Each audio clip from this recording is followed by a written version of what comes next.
Bonjour chers internautes, bienvenue sur l'émission Évangile d'Impact, une émission au service de l'Éternel. Nous recevons ce soir donc le pasteur Ghislain Kalissoungou, visionnaire de l'Église Union Chrétienne de Nancy.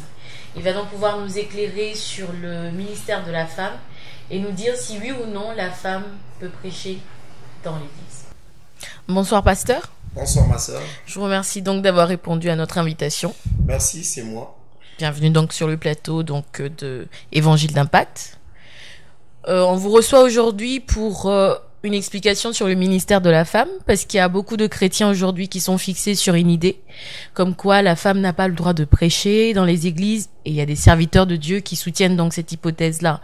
Et limite, la femme est un petit peu mise à l'écart dans l'exercice du ministère. Donc que dit la Bible et que dites-vous par rapport à cette polémique ? Alors, je dirais simplement, ce sont des erreurs que beaucoup des serviteurs font.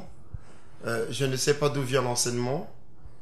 Je ne sais pas qui a pris ce message à cœur pour annoncer à l'Église. Parce que la Bible ne dit pas ça.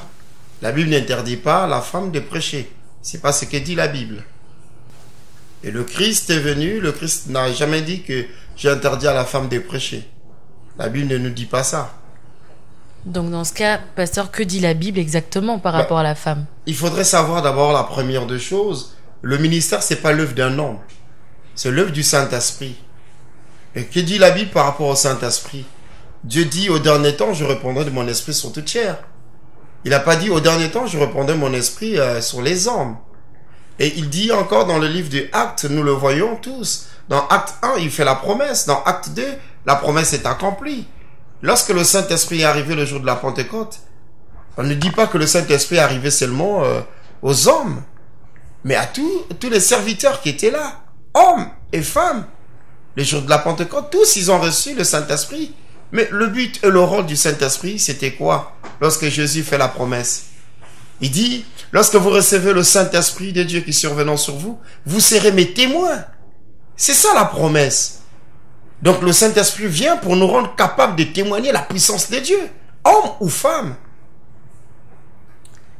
D'accord. Donc pasteur, vous avez fait allusion tout à l'heure à l'Esprit de Dieu, qui donc décide, c'est lui qui décide donc d'utiliser telle ou telle personne dans l'exercice du ministère, y compris la femme. Oui. Donc c'est sous disposition, si on a bien compris, c'est sous disposition de l'Esprit de Dieu que la femme peut prêcher ou que l'homme peut prêcher dans l'église. Exactement, parce que le ministère ou l'œuvre de Dieu, c'est pas un homme ou c'est pas une femme. C'est un problème d'esprit. C'est l'Esprit de Dieu qui dispose tout un chacun de nous pour faire l'œuvre de Dieu. Donc pasteur, est-ce qu'il y a des versets bibliques qui prouvent que la femme a exercé un ministère dans l'Ancien ou le Nouveau Testament ? Oui, effectivement, la Bible en parle. La Bible en parle, il y a eu des femmes qui ont été au service de Christ. Nous pouvons vérifier cela dans le livre de 2 Rois. 2 Rois 22, le verset 14.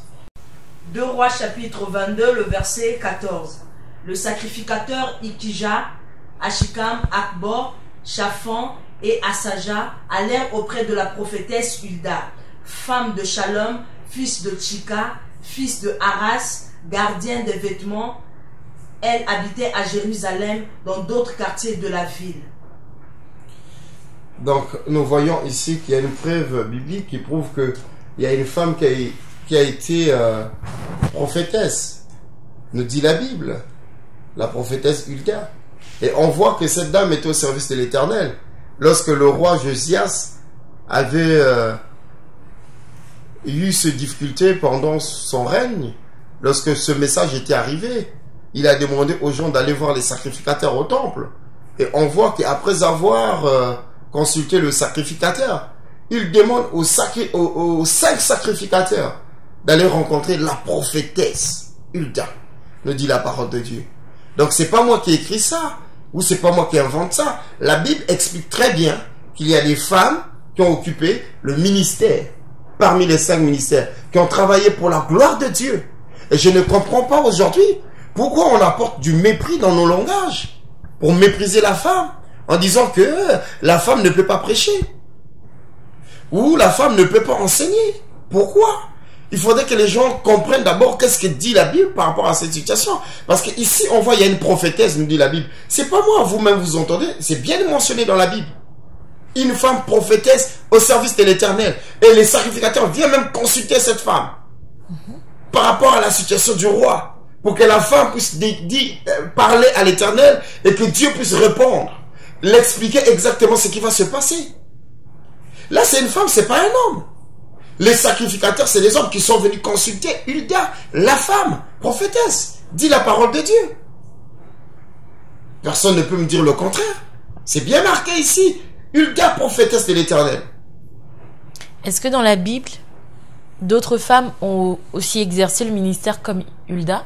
Oui, il y en a encore. Ben, vous savez, même le même verset de Hulda, il y a aussi, pour faire une concordance, vous pouvez aussi le consulter dans 2 Chroniques, chapitre 32, le verset 22, vous allez voir que cette dame-là a travaillé, juste pour une concordance. Mais tout à l'heure, on verra ensemble, si vous voulez, je vous donnerai encore un autre verset pour vous montrer que la femme a travaillé au service de l'Éternel.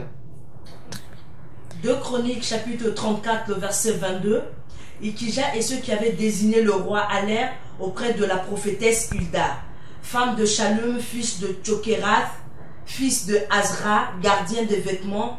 Elle habitait à Jérusalem dans l'autre quartier de la ville.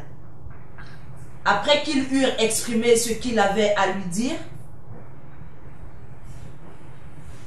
Donc là, vous voyez, on confirme encore ce que je dis. Hulda était prophétesse de l'Éternel. Et elle figure encore ici dans le livre de Chroniques. Donc je pense que, en voyant cela, voilà, ça prouve que la femme peut travailler pour le Seigneur. Il n'y a rien qui peut empêcher une femme de travailler pour le Seigneur. Tout simplement si elle est encore en harmonie avec le Saint-Esprit, en harmonie avec le Seigneur. Si Dieu fait un choix de prendre une femme, je ne vois pas quel est cet homme qui va s'opposer à la volonté de Dieu. C'est Dieu qui choisit, c'est Dieu qui appelle. La Bible le dit. C'est Dieu qui établit les serviteurs et les servantes. Ce n'est pas un homme. Lorsque Dieu appelle, personne ne peut dire le contraire. Il est souverain, l'Éternel. Je comprends bien ce que vous dites, pasteur, mais beaucoup de personnes, beaucoup de serviteurs s'appuient sur 1 Timothée 2, versets 9 à 15, pour dire justement que la femme est interdite de séjour dans le ministère, interdite de prêcher. Donc elle devrait exercer son ministère dans le silence, en intercédant, donc justement en silence. Donc pas de droit à la parole, si ce n'est donc à l'intercession. Est-ce que c'est applicable? Lisons d'abord ce verset, et puis nous allons essayer de voir cela ensemble, parce que je pense que le grand danger, il est là. Hein? Ici, on a vu Hulda, prophétesse de l'Éternel, pas un homme qui l'avait établi, mais c'est l'Éternel qui l'avait établi. Les sacrificateurs venaient voir Hulda, prophétesse de l'Éternel, consulter Hulda, nous dit la Bible. Lisons un peu ce verset. Je pense que ce soir, le Seigneur va permettre qu'il y ait de la lumière. Parce que si on ne comprend pas les Écritures, c'est très difficile d'avancer avec le Seigneur. Je veux aussi que les femmes vêtues d'une manière décente, avec pudeur et modestie, ne se parent ni de tresses, ni d'or, ni de perles, ni d'habits somptueux, mais qu'elles se parent de bonnes œuvres, comme il convient à des femmes qui font profession de servir Dieu. Que la femme écoute l'instruction en silence avec une entière soumission. Je ne permets pas à la femme d'enseigner ni de prendre de l'autorité sur l'homme, mais elle doit demeurer dans le silence. Car Adam a été formé le premier, Ève ensuite. Et ce n'est pas Adam qui a été séduit, c'est la femme qui séduit s'est rendue coupable de transgression. Elle sera néanmoins sauvée en devenant mère si elle persévère avec modestie dans la foi, dans la charité et dans la sainteté.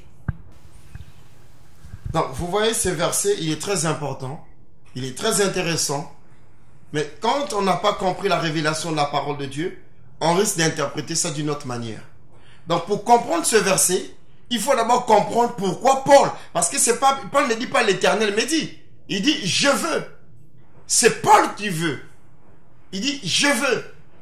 Donc, pour mieux comprendre ce verset, il faut revenir sur 1 Timothée, le chapitre 1er, jusqu'au verset 18. Et après, on prend encore 1 Timothée, chapitre 2, le premier verset, jusqu'au verset 15 pour finir. Comme ça, on va bien comprendre le parcours, parce que les gens ne prennent pas le temps de lire la parole de Dieu. Ils trouvent juste un verset qui les intéresse. Une phrase, un mot, ils s'arrêtent là.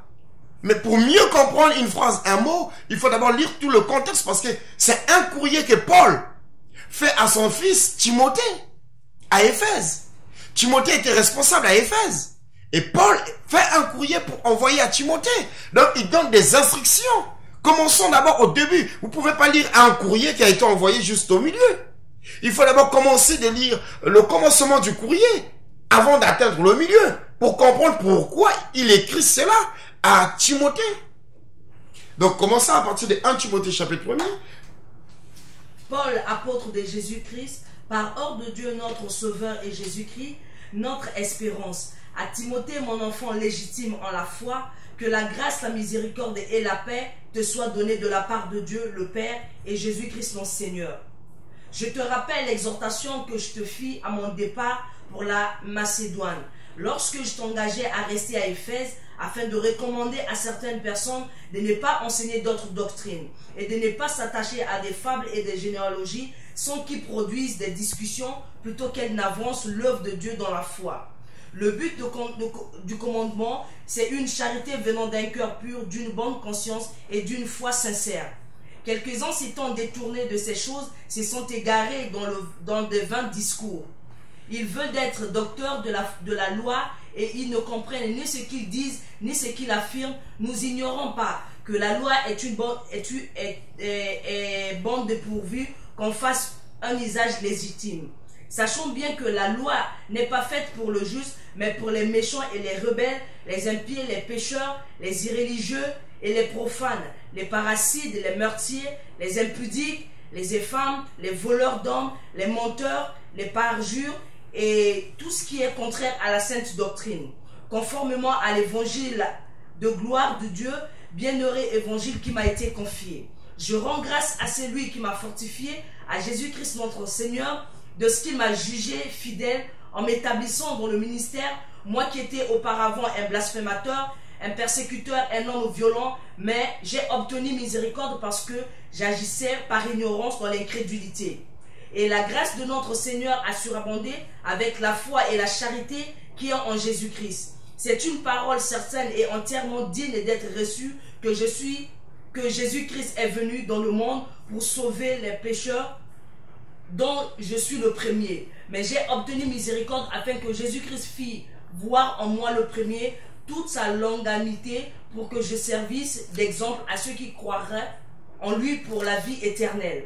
Au roi des siècles immortel, invisible, seul Dieu soit honneur, gloire au siècle des siècles. Le commandement que j'ai adressé, Timothée mon enfant, selon les prophéties faites précédemment à ton sujet, c'est que d'après elles, tu combattes le bon combat. En gardant la foi à une bonne conscience, cette conscience, quelques-unes l'ont perdue et ils l'ont fait naufrage par rapport à la foi. De ce nombreux sont éminés et Alexandre que j'ai livré à Satan afin qu'il apprenne à ne pas blasphémer. Donc, sur le premier chapitre, on voit que Paul, l'apôtre de Jésus-Christ, adresse un courrier à son fils Timothée, qui était à Éphèse, responsable de l'église d'Éphèse. Et Paul dit même qu'il a eu une vision sur son fils, Timothée. Il dit que dans cette vision, il a vu que Timothée est en train de combattre un combat, mais c'était le bon combat. Et ici, vers la fin, on voit qu'il explique très bien qu'il y a eu beaucoup de personnes qui ont fait naufrage de la foi. C'est-à-dire, à Éphèse, beaucoup de gens ont suivi des dérives. Beaucoup de gens se sont écartés de la volonté de Dieu. Beaucoup de choses commençaient à se passer là-bas, là où il était. Et il envoie un courrier d'encouragement pour dire à Timothée qu'il garde sa foi, qu'il continue à combattre ce combat. Et dans ce courrier, Paul donne des instructions à Timothée. C'est-à-dire, il explique à Timothée ce qu'il doit faire, ce qu'il doit appliquer. C'est comme aujourd'hui, si j'ai une église qui est en dehors de Nancy, qui se trouve peut-être en Afrique, je dirais peut-être en Inde, peu importe, et que j'ai un serviteur, un enfant que j'ai formé, qui dirige cette église, et que si j'apprends qu'il y a des événements qui se passent, j'ai le droit de faire un courrier. Recommander ce courrier à mon fils qui est là-bas, ou au responsable qui est là-bas, par rapport à la situation qui se passe dans son église. C'est-à-dire, j'écris un courrier, je l'encourage, je le fortifie, et je donne aussi des directives par rapport à l'église. Et c'est ce que Paul dit ici. Maintenant, nous allons lire le chapitre 2. Parce qu'on ne peut pas lire un courrier, comme je l'ai dit tout à l'heure, au milieu. Il faut d'abord commencer sur l'entête du courrier pour comprendre pourquoi Paul écrit ce courrier, pourquoi Paul fait ces déclarations. Parce qu'il s'est passé une situation terrible. Donc, pour résumer ce passage-là, c'est bien une lettre de Paul à l'église d'Éphèse, au travers de Timothée. Exactement. C'est tout comme un père pourrait conseiller son fils par rapport à la gestion d'une église. Amen. C'est bien ça. Et prenons encore 1 Timothée, le premier verset. On va prendre le chapitre 2. J'exhorte donc avant toute chose à faire des prières, des supplications, des requêtes, des actions de grâce pour tous les hommes, pour les rois et pour tous qui sont élevés en dignité, afin que nous menions une vie paisible et tranquille en toute piété et honnêteté. Cela est bon et agréable devant Dieu notre Sauveur, qui veut que tous les hommes soient sauvés et parviennent à la connaissance de la vérité. Car il y a un seul Dieu et aussi un seul médiateur entre Dieu et les hommes, Jésus-Christ homme, qui s'est donné lui-même en rançon pour tous. C'est là le témoignage rendu en son propre temps. Je veux aussi que les femmes vêtues d'une manière décente, avec pudeur et modestie, ne se parent ni de tresses, ni d'or, ni de perles, ni d'habits somptueux, mais qu'elles se parent de bonnes œuvres comme il convient à des femmes qui font profession de servir Dieu. Que la femme écoute l'instruction en silence avec une entière soumission. Je ne permets à la femme d'enseigner ni de prendre de l'autorité sur l'homme, mais doit demeurer dans le silence. Car Adam a été formé premier, Ève ensuite, et ce n'est pas Adam qui a été séduit. C'est la femme qui séduit, s'est rendue coupable de transgression. Elle sera néanmoins sauvée en devenant mère si elle persévère avec modestie dans la foi, dans la charité et dans la sainteté. Souvenez-vous, quand on a lu 1 Timothée 1, on a vu que dans le commencement du courrier, Paul signifie une chose à Timothée. Il lui dit que la loi demande à ce que les gens puissent marcher dans la piété. Et c'est pour dire aussi à d'autres personnes qui disent que la loi a été abolie. Non, Paul parle de la loi ici. Oui, la loi c'était pour Moïse, c'était aboli et tout ce qui était de la loi. Non, Paul parle de la loi ici. Et ici, la continuité de son courrier, Paul explique à Timothée. Il dit, voilà le souhait. Comme il y a le désordre, il y a des gens qui ont abandonné les voies de Dieu. Les gens qui ont fait le naufrage de la foi. Mais regarde ce que Dieu veut. Il veut que tout le monde parvienne à la vie, à la connaissance et à la vie éternelle. Tout le monde soit sauvé. Et écoutez-moi bien aimé dans le Seigneur. Quand Paul dit, ici Paul ne dit pas l'éternel.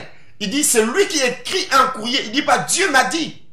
Lorsqu'il a parlé du vision qu'il a eu sur Timothée, il dit voilà le songe que j'ai eu sur toi. Il dit tu combattais le bon combat. Mais lorsqu'il écrit ici, il ne dit pas l'éternel m'a dit, c'est lui qui écrit, qui donne des instructions. Et ça, c'est tout à fait normal. Un homme de Dieu qui a plusieurs églises, lorsqu'il y a un désordre, il n'a pas besoin de dire Dieu m'a dit. Quand il voit qu'il y a des choses qui ne sont pas bien, il est obligé de prendre des directives, il peut le faire. C'est comme un ministre qui est dans un gouvernement et dans son ministère, quand il voit qu'il y a des choses qui ne marchent pas, il a le droit de donner des ordres. Sans attendre l'ordre du président de la République, parce qu'il veut remettre certaines choses dans l'ordre. Il a le droit. Et c'est tout à fait normal. Et on voit au verset 9, qu'est-ce qu'il dit? Le verset que vous avez donné tout à l'heure, ma soeur. Qu'est-ce que Paul dit ici? Paul dit, je veux. Il ne dit pas que Dieu m'a dit. Il ne dit pas qu'il est écrit dans la loi. Il dit, je veux. C'est Paul qui veut par rapport à l'église d'Éphèse. Il ne dit pas, il est écrit ou Dieu m'a dit. Il n'a pas dit que la loi dit que la femme ne peut pas prêcher. Non, Paul ne dit pas ça. Lui, il dit, je veux. C'est normal parce que il se passe des choses abominables à Éphèse. Les choses qu'on ne peut pas tolérer. Donc, il prend des mesures en tant que leader principal. Il prend des directives en tant que le père spirituel de Timothée. Et il lui donne les directives. Mais lorsque Paul prend l'initiative de dire « je veux », il dit quoi? Celui qui décide. Celui qui prend la décision. Mais écoutez, si la femme ne prêchait pas à Éphèse, Paul n'allait pas dire « je veux ». Ça veut dire que la femme prêchait d'abord à Éphèse. Et suite au désordre, suite aux choses qui s'est passées à Éphèse, et là maintenant Paul prend la décision. Si la femme ne prêchait pas à Éphèse, Paul n'allait pas dire je veux. Alors là il commence à donner maintenant les directives à Timothée. Il dit je ne veux pas, il dit je n'autorise pas la femme d'enseigner. Maintenant qu'elle puisse suivre les instructions dans le silence. Pourquoi il le dit? C'est que la femme prêchait à Éphèse. Mais justement, pasteur, pour rebondir là-dessus, qu'est-ce qui se passait au juste à Éphèse? Peut-être que ça peut éclairer le peuple de Dieu de savoir pourquoi cette sentence est tombée sur l'église d'Éphèse. Donc l'église d'Éphèse était troublée suite aux enseignements que d'autres personnes qui étaient contre Paul ont apportés. Donc on voit par là, c'est pas que Dieu avait dit ou c'était écrit dans la loi que la femme ne pouvait pas prêcher. Donc on voit très bien que ce courrier que Paul fait à son fils Timothée, ça concerne l'église d'Éphèse suite au désordre qui s'est passé à Éphèse. Alors si l'église d'Éphèse fait le désordre, ça ne veut pas dire que toutes les églises du monde feront la même chose. Paul adresse un message précis à Timothée. Il ne dit pas dans son courrier, en aucun moment, Paul dit dans son courrier que ce message est universel. Ça concernait toutes les églises. Non. Et lui, il a envoyé un message précis à Timothée pour l'église d'Éphèse. Bon, pasteur, vous nous avez expliqué, donc on a compris cette explication sur l'église d'Éphèse et le fait que les femmes, dans cette église-là, il y avait bien une raison pour laquelle elles ne devaient pas prêcher. Mais Apocalypse 2, verset 20, nous dit que la femme prophétesse ne doit pas prêcher parce qu'elle ressemblerait, elle est à l'image de la femme Jézabel. Et donc, beaucoup de serviteurs aussi s'appuient là-dessus pour interdire donc du ministère la femme. Est-ce que vous pouvez nous en dire plus? Est-ce que vous pouvez nous expliquer quelle est cette histoire de femme Jézabel? Et donc, quel rapport avec la prophétesse? Je vais vous laisser d'abord lire ce verset. Parce que je sais une chose, la Bible, elle n'est pas contradictoire. Apocalypse chapitre 2, le verset 20. Mais ce que j'ai contre toi, c'est que tu laisses la femme Jézabel qui se dit prophétesse enseigner et séduire mes serviteurs pour qu'ils se livrent à l'impudicité et qu'ils mangent des viandes sacrifiées aux idoles. Et ce verset-là que beaucoup des hommes de Dieu utilisent pour dire sous proteste que la femme ne peut pas prêcher parce que la femme est à l'image de Jézabel. C'est ce qu'ils veulent dire. Tout à fait. Mais je pense que pour mieux lire ces versets, comme je l'ai dit tout à l'heure dans Timothée, il faut toujours lire le premier chapitre tout en haut pour comprendre d'abord qu'est-ce que la Bible est en train de nous enseigner. Commençons au chapitre 1 avant d'arriver au verset 20. Commençons à partir du chapitre 1 et revenons jusqu'au verset 20. Vous allez comprendre quelque chose. Écrit à l'ange de l'église d'Éphèse. Voici ce que dit celui qui tient 7 étoiles dans la main droite. Excusez-moi. Est-ce que vous avez bien compris? Écrit à l'ange de l'église d'Éphèse. Continue la lecture, ma soeur, s'il te plaît. Écrit à l'ange de l'église d'Éphèse. Voici ce que dit celui qui tient les 7 étoiles dans sa main droite. C'est lui qui marche au milieu des 7 chandeliers d'or.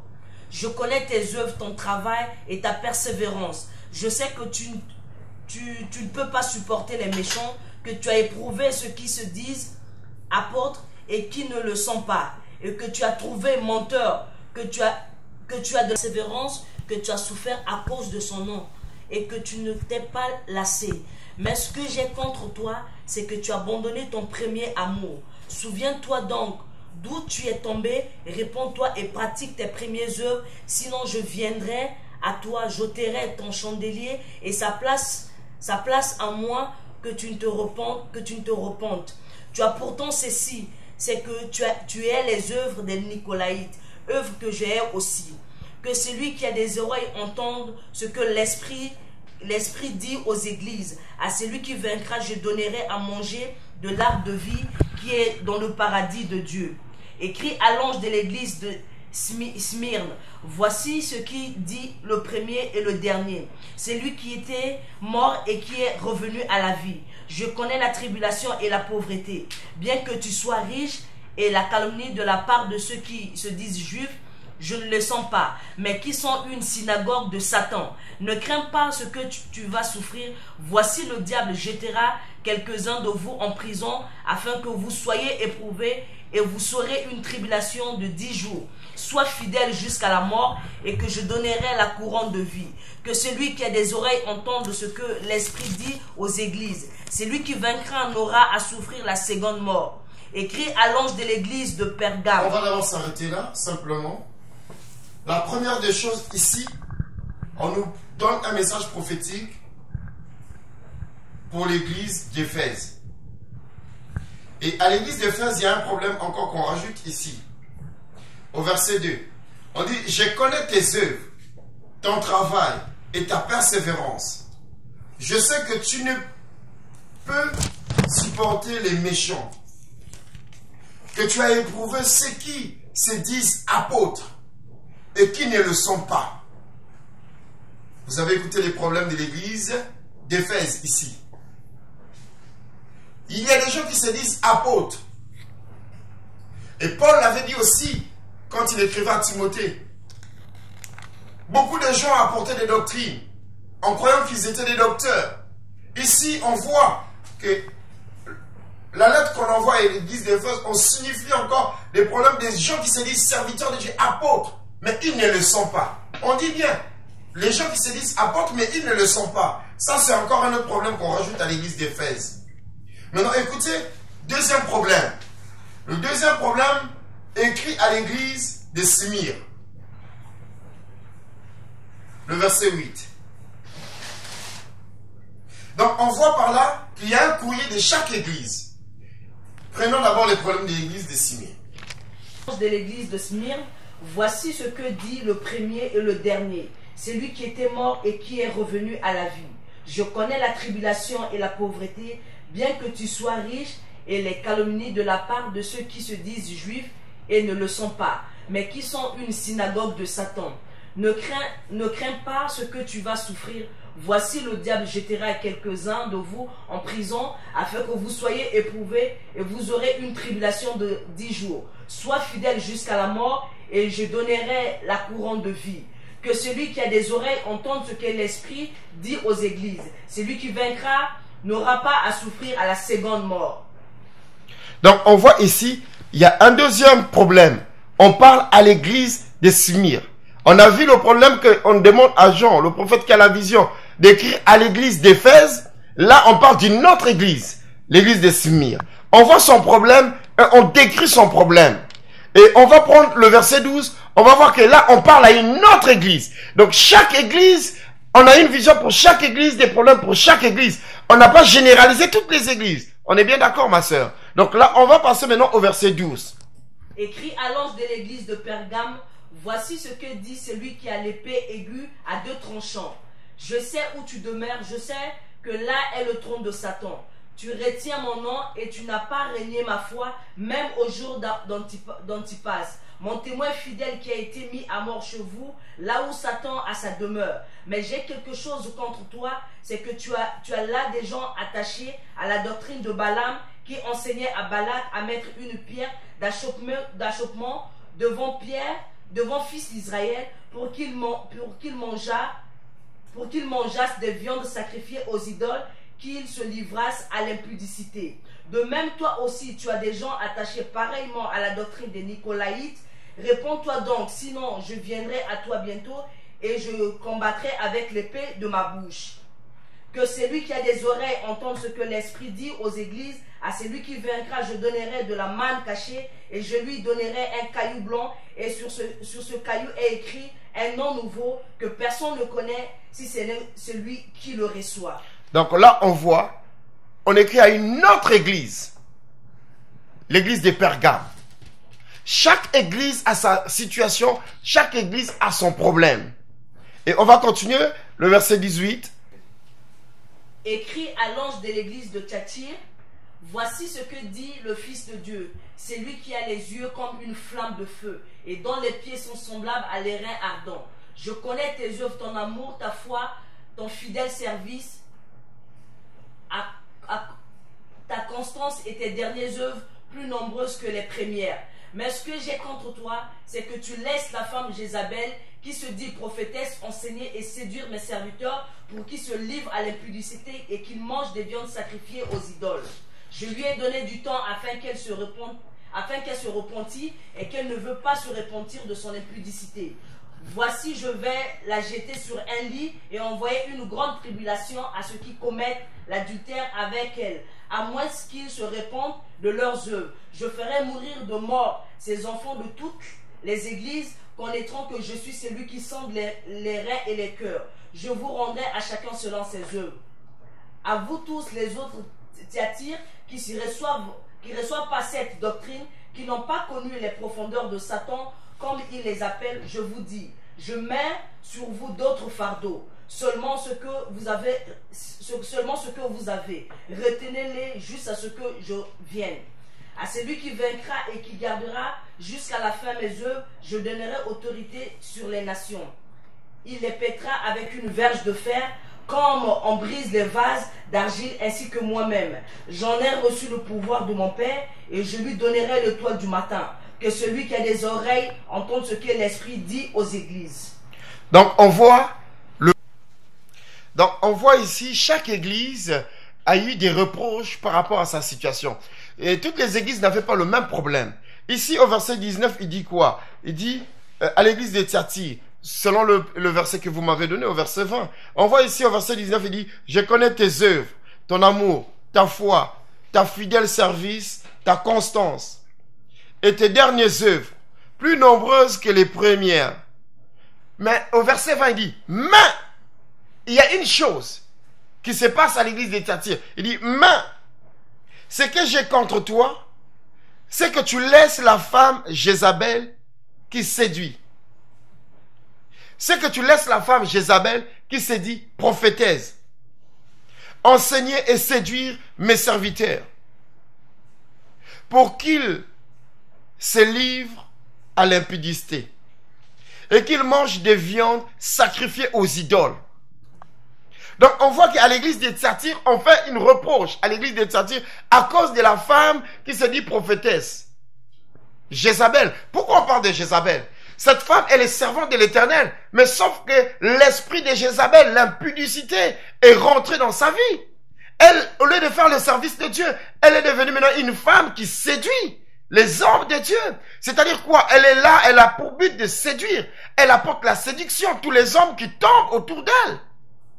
Une femme qui couche avec les hommes n'importe comment, qui ne fait pas l'œuvre de Dieu. C'est pour cela qu'on reproche à l'église de Thyatire. Mais écoutez, on ne dit pas qu'il est écrit dans la loi que la femme n'a pas le droit de prêcher. Mais on donne un message prophétique à l'église de Thyatire à cause de cette servante qui est envahie par un esprit d'impudicité. Et la Bible le dit ici. Mais écoutez au verset 20.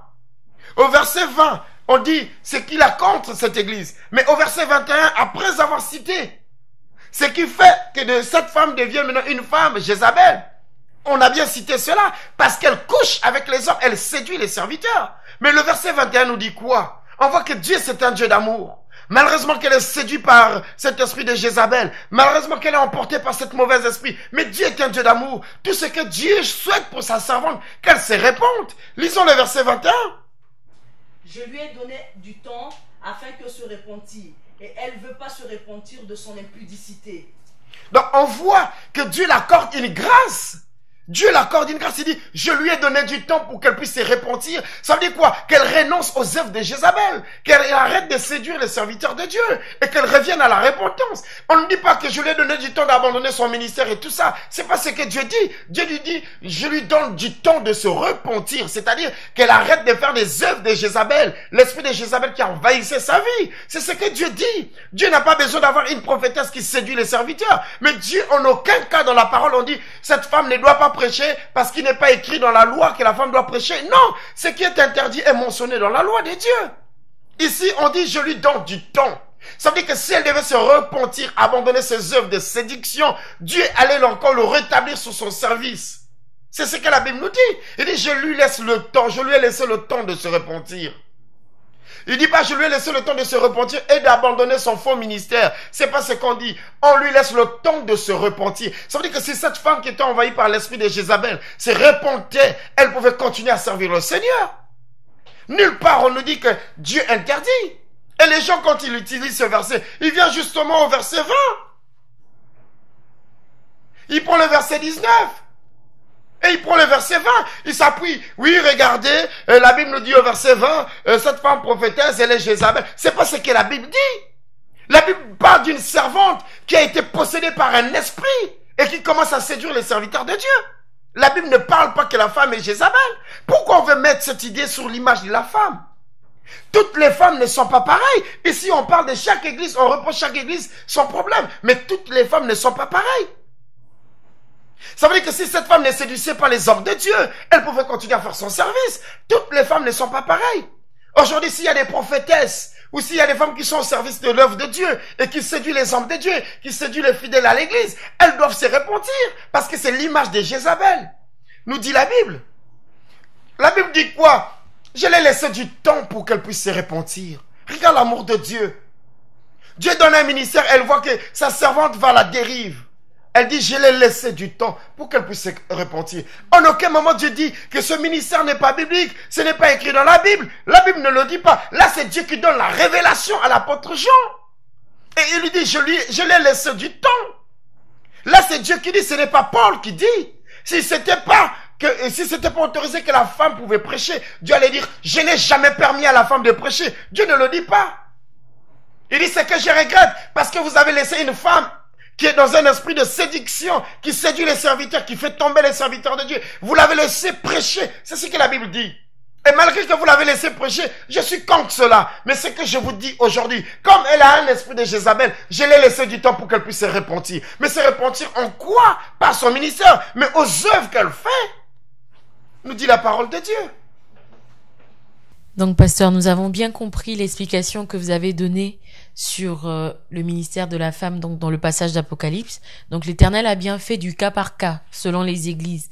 Et c'est l'église de Thyatire, l'une des églises qui a attiré notre attention sur le fait que la femme était comparée à Jézabel aujourd'hui.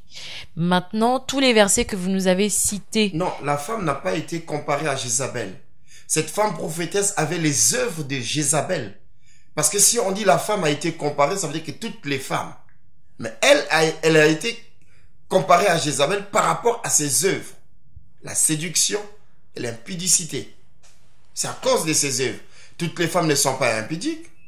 Toutes les âmes n'ont pas pour rôle ou pour but de séduire les hommes ou les serviteurs. Donc, pasteur, sur tous les versets que vous nous avez cités, la plupart étaient situés dans l'Ancien Testament. Est-ce que dans le Nouveau Testament, vous pouvez nous donner des noms de femmes qui ont exercé un ministère glorieux? Alors, dans le Nouveau Testament, il y a plusieurs femmes qui ont été au service de Jésus, qui ont travaillé. Mais ce soir, je vais vous donner juste un seul verset.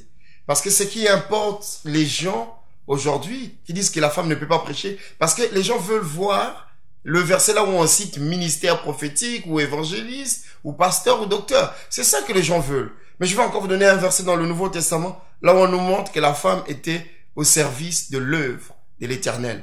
Elle avait un ministère confirmé, prophétesse. Parce qu'il y a plusieurs qui ont travaillé pour le Seigneur. Mais je vous donne simplement un verset, là où on marque le mot prophétesse, pour que vous voyez que même dans le Nouveau Testament, il y a eu des femmes qui ont travaillé pour le Seigneur. Quel est ce verset? Nous pouvons le regarder simplement dans Luc 2, le verset 36 à 38. Il y avait aussi une prophétesse Anne, fille de Phanuel de la tribu d'Azer. Elle était fort avancée en âge et elle avait vécu 7 ans avec son mari depuis sa virginité. Restée veuve et âgée de 84 ans, elle ne quitta pas le temple et elle servait Dieu nuit et jour dans le jeûne et dans la prière. Étant survenue, elle aussi, à cette même heure, elle louait Dieu et elle parlait de Jésus à tous ceux qui entendaient la délivrance de Jérusalem.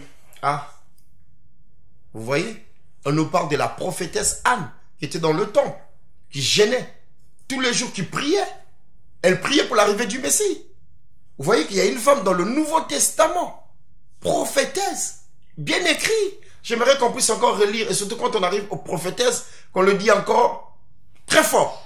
Il y avait aussi une prophétesse Anne, fille de Phanuel de la tribu d'Azer. On recommence encore. Il y avait aussi une prophétesse Anne, fille de Phanuel de la tribu d'Azer. Et une dernière fois pour permettre aux gens de comprendre. Il y avait aussi une prophétesse Anne, fille de Phanuel et de la tribu d'Azer. Donc, On va s'arrêter là. La Bible cite dans le Nouveau Testament Anne. Et je l'ai dit tout à l'heure, lorsqu'on a lu 1 Timothée, les gens disent que la loi a été abolie. C'est faux. Il y a certaines personnes, ils prennent l'Ancien Testament quand ça les arrange. Quand ça les arrange, ils prennent l'Ancien Testament. Quand ça les arrange pas, non, c'est l'Ancien Testament, c'est passé, on est dans le Nouveau Testament. Y compris l'Ancien et le Nouveau, tous les deux comptent. Lorsqu'on parle du Testament, le Nouveau et l'Ancien ont de la valeur. La Bible nous dit que le Testament prend effet, prend valeur lorsque le testateur meurt. Jésus-Christ nous a laissé l'Ancien et le Nouveau Testament. Il a dit, je suis venu accomplir la loi. Donc l'accomplissement veut dire que l'Ancien et le Nouveau Testament continuent à fonctionner. Mais on ne doit pas utiliser l'Ancien Testament quand ça nous arrange. Je prends l'Ancien, j'enlève l'Ancien. Le dimanche prochain, j'enlève l'Ancien. Le dimanche d'après, je prends l'Ancien. Et là, dans le Nouveau Testament, c'est bien expliqué qu'il y a une femme au service de l'Éternel qui s'appelait la prophétesse Anne. Donc, qu'on arrête de dire aux gens que la femme n'a pas le droit de prêcher. Quoi, les hommes, ils ont peur des femmes alors? Les hommes, ils ont peur de voir des femmes au ministère. Moi, je dirais, je lance l'appel massif à toutes les femmes qui connaissent que Dieu les a appelés à le servir, de s'élever et de le servir. Certains, s'ils veulent me contacter, ils peuvent me contacter. Je serai leur appui. Et je leur ouvre la grande porte pour travailler. Ceux qui veulent même collaborer et travailler ensemble avec moi, ils peuvent me contacter, on va travailler ensemble. La femme est appelée à servir le Seigneur. C'est pas une femme de cuisine. C'est pas une femme pour faire la restauration simplement à la maison. C'est pas une femme pour faire la vaisselle. Ou pour laver les vêtements de son mari tous les jours. C'est pas seulement ça. Elle a un rôle à jouer pour l'évangile. C'est la première dame qui a prêché, qui a annoncé la résurrection de Jésus-Christ de Nazareth, c'est la femme. Les hommes, ils étaient où? Ils étaient tous pérés, croîtés dans la maison. Personne n'a osé sortir. Aucun serviteur est sorti. Tous les apôtres que nous citons, personne. Tout le monde avait peur. Tout le monde avait peur, je dis bien. Aucun homme s'est levé. Mais Dieu a touché la femme. Dieu a touché la femme. La femme n'est pas sortie d'elle-même parce que Dieu l'a touchée. Dieu savait qu'un jour l'homme va chercher à mépriser la femme. Mais je dis, femme, ne te méprise pas parce que tu as l'appel de Dieu. Et la femme est partie voir que Christ n'était pas sur le tombeau. C'est elle qui est venue parler en première. Où étaient les hommes? Et qu'on nous dise aujourd'hui que la femme n'a pas le droit de prêcher. La femme n'a pas le droit de ceci. Ils sont dans quel monde? Ils sont dans quel siècle? Nous sommes dans le royaume de Dieu, là où Dieu choisit l'homme et la femme pour le servir. Justement, pasteur Ghislain, on a beaucoup mis l'accent sur le ministère prophétique de la femme. Est-ce qu'il y a d'autres ministères sur lesquels elle peut exercer?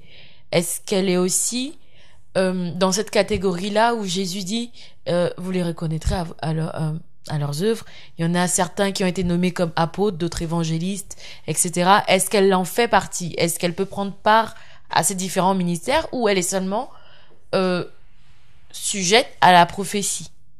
Non, mais ça c'est juste des exemples qu'on a pris dans la Bible. Vous savez, les 5 ministères, c'est pareil.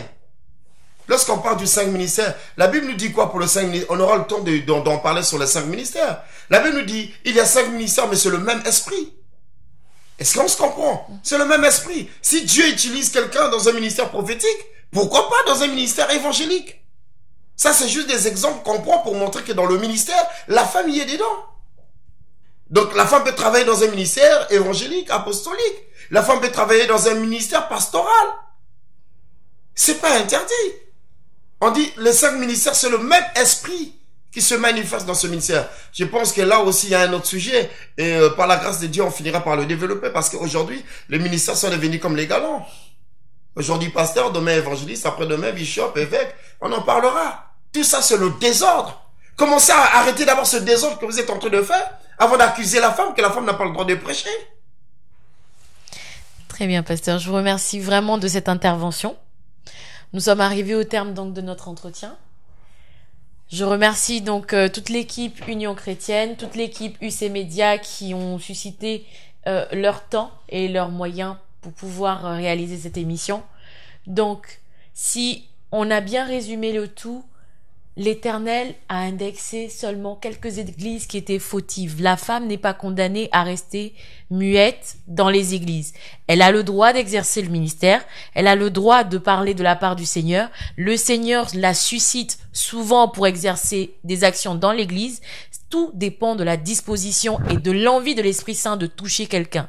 Donc l'Éternel ne va pas non plus nous juger selon notre sexe, selon qu'on est une femme ou un homme, mais c'est selon la disponibilité de son esprit, de son âme, que l'Éternel suscite la femme dans le ministère. Donc j'encourage vraiment toutes les femmes à se donner à fond dans le service, à se donner à fond dans l'église, toujours dans la droiture, dans la sagesse, afin que l'Éternel, au travers d'elle, touche plusieurs personnes. Soyez bénis dans le nom de Jésus.